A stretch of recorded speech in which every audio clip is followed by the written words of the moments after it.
ఏమండి, తప్పు చేసినోడు రాజకీయాల్లో ఉన్నా లేకపోయినా ఆ తప్పుకు సంబంధించిన శిక్ష అనుభవించాల్సిందే. అర్థమైందా? అది తప్పు చేసిన ఎవరికైనా రాజకీయాల్లో ఉన్నా, రాజకీయాలు మానేసైనా సన్యాసం తీసేసుకున్నానని చెప్పి కాషాయం ధరించేసినా కూడా తప్పు చేశాడంటే కనుక డెఫినెట్ గా శిక్ష పడాల్సిందే.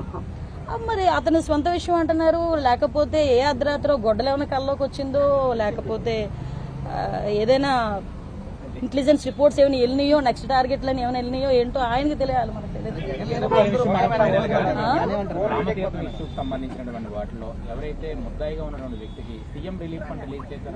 నేను ఆ రోజే మాట్లాడాను స్వామి. విషయం ఏంటంటే